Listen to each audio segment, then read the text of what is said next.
अस्सलाम वालेकुम वरहमतुल्लाहि वबरकातुहू। मेरे प्यारे 6th क्लास के बच्चों, हम पढ़ रहे हैं उर्दू। तो सबक हम पढ़ रहे हैं इशार का जज्बा। इसमें हमने पढ़ा कि किस तरह मतलब जिन्होंने गोद लिया था बच्चा, जिनके यहाँ औलाद नहीं थी, वो रईस थे, उन्होंने गोद लिया। फिर कुछ टाइम के बाद, अभी तक जो हमने पढ़ा, कुछ टाइम के बाद उनके घर में 2 बच्चे हो गए, देखे बाद दिगरे।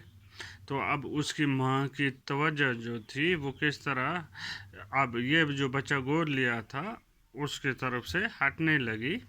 अब वो उसको उस तरह से प्यार नहीं कर रही थी जिस तरह वो पहले करती थी। ठीक है, पहले क्या करती थी वो, दिन भर उसे खेलती रहती थी, कभी एक तरह के कपड़े पहनाती थी, कभी दूसरी तरह के कपड़े। जब तसल्ली न होती तो कोई जोड़ा निकाल कर उसे पहनाना, कोई नया जोड़ा निकाल कर उसे पहनाना शुरू कर देती। तो उनके यहाँ एक नया माहौल था। तो अब क्या हुआ, उसके बाद जैसे ही दिन गुजरते गए, तो जब 8वीं पहुंचा जैन, तो उसके बाद इनके यहाँ उसको अपने वो बच्चे हो गए। ठीक है, तो इसकी अब जैन जो था ये कॉलेज पढ़ रहा था, तो इसको अब ये अच्छा नहीं लग रहा था एकदम माँ का बर्ताव। ठीक है, अब आगे देखते हैं क्या हुआ। माँ के बर्ताव ने जैन के दोनों भाइयों के मिजाज को भी मुतासर किया और वो भी उसे अपना शरीक शरीक समझकर उससे नफरत करने लगे। अब माँ जो थी वो इतनी चेंज हो गई, जैसे मैंने पहले आपको बोला, हमने सबक में पढ़ा भी कि माँ जो है वो बहुत प्यार करती थी, लेकिन अब उसको क्या हो गया, वो एकदम उससे प्यार व्यार उसका ख़त्म हो गया। तो उसकी तरफ देखकर उसके दोनों भाई जो थे वो भी अपना शरीक समझने लगे कि ये हमारा भाई है, तो मगर हमारा भाई नहीं है, ये बाहर से लाया हुआ है। तो ये हम उससे क्या करने लगे, वो नफरत करने लगे। अदनान ने शिवा और अपने दोनों लड़कों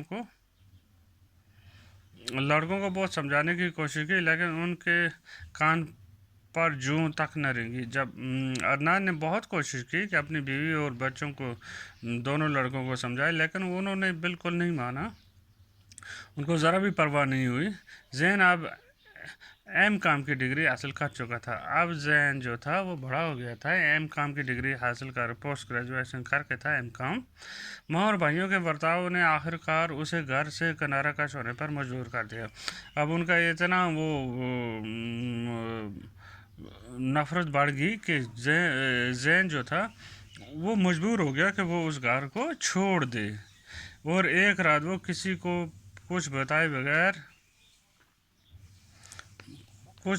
बगैर न जाने किधर निकल पड़ा। एक रात ऐसा हुआ कि वो उसने किसी को कुछ नहीं कहा, निकल गया घर से। शिवा के दोनों बेटे आवारा ही नहीं, मगरूर और बददिमाग भी थे। शिवा के दोनों बेटे जो थे, एक तो आवारा थे और दूसरा मगरूर थे और बददिमाग थे।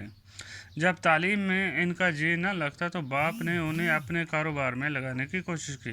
जब वो पढ़ते वढ़ते थे नहीं थे, वो दर बदरी।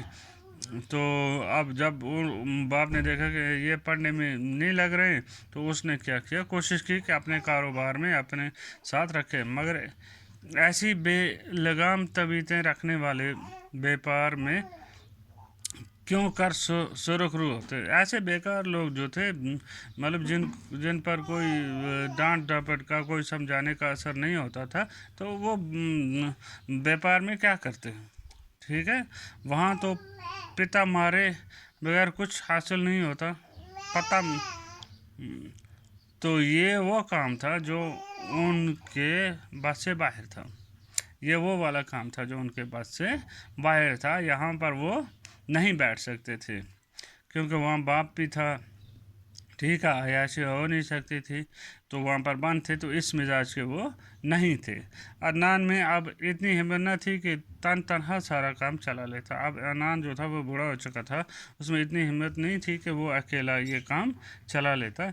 हिस्सेदारों ने भी जब उसकी ये हालत देखी तो आहिस्ता आहिस्ता सब कुछ अपने कब्जे में करने में मसरूफ़ हो गए। जब इसके हिस्सेदार जो थे उन्होंने इसकी ये हालत देखी बिगड़ती हुई, तो उन्होंने क्या किया, आहिस्ता आहिस्ता सब कुछ अपने कब्जे में करना शुरू कर दिया।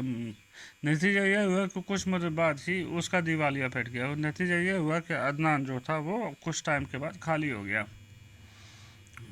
कहते हैं मुसीबत कभी तनहा नहीं आती, दौलत की आ गई, सेहत ने भी जवाब दे दिया। तो कहते हैं मुसीबत जो है वो अकेली नहीं आती, और भी बहुत सारी चीज़ें साथ लाती है। जब उसके पास से दौलत गई तो सेहत भी चली गई।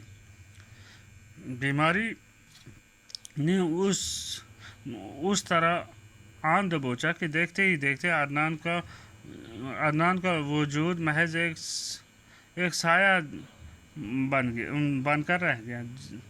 बीमारी ने इस तरह उसको पकड़ लिया, इतनी बुरी तरह पकड़ा कि वो एक साया सा रह गया। मतलब इंसान वो ख़त्म हो गया, उसकी सेहत ख़त्म हो गई। वो अब लगता था बस जस्ट हड्डियों का ढांचा, या इतना कमज़ोर ज़ईफ़ लगता था वो। डॉक्टरों ने मुआयना करने के बाद उसके दोनों गुर्दे नाकारा होने का ऐलान कर दिया। जब डॉक्टरों ने मुआयना किया तो उन डॉक्टरों ने कहा इसके दोनों गुर्दे जो हैं, किडनी जिसको कहते हैं, वो दोनों ख़राब हो गई हैं। अब उसके ज़िंदा रहने की वाहिद उम्मीद ये थी कि उसका कम से कम एक गुर्दा तब्दील कर दिया जाए। अब वो तभी ज़िंदा रह सकता था अगर उसको एक गुर्दा, एक किडनी ट्रांसप्लांट की जाए। दूसरा कोई उसको एक गुर्दा दे दे तो उसका जो ख़राब गुर्दा वो निकाल के एक गुर्दा लगा दिया जाए। ये वाक़ा 5-10 बरस पहले पेश आया होता तो किसी भी कीमत पर वो गुर्दा हासिल किया जा सकता था, क्योंकि 5-10 बरस पहले उसके पास माल दौलत थे, ठीक है ना, और रईस आदमी था। अब तो उसका दिवालिया पेट से अब कहीं का भी नहीं है। तो आज उसके लिए एक आसमान के बराबर है एक गुर्दा हासिल करना। अब तो 2 वक्त की रोटी भी मैसर न थी। अब ये हाल हो गया था कि 2 वक्त की रोटी भी नहीं मिलती थी, मुश्किल से पेट भी नहीं भर रहा था। गुर्दे की कीमत कहाँ से अदा होती है? अब गुर्दे की कीमत कहाँ से बोले आते? आवारा बेटे तो बाप को कंगाल पाकर पहले ही जाने किधर निकल चुके थे। दोनों आवारा बेटे जो थे उन्होंने देखा बाप का कुछ नहीं हुआ, बाप ने सारा जो था माल वाल वो ख़त्म हो गया, वो तो घर छोड़कर चले गए थे, पता नहीं कहाँ निकल गए थे। एक शीबा थी जो अपनी गलतियों का कफारा अदा करने के लिए उसका साथ दे रही थी। एक शीबा थी जिसने गलतियां की थी तो उन गलतियों का कफारा अदा कर रही थी, माफ़ी मांग रही थी, उसका साथ दे जा रही थी। अपनी अपनी जगह पर दोनों को यह ख्याल अब रह कर परेशान कर रहा था कि उन्हें जेन से की गई नाइंसाफ़ी की सज़ा मिल रही है। अब अपनी जगह वो ये इस ख्याल में थे कि जो उन्होंने जेन के साथ बुरा किया वही सज़ा उनको मिल रही है।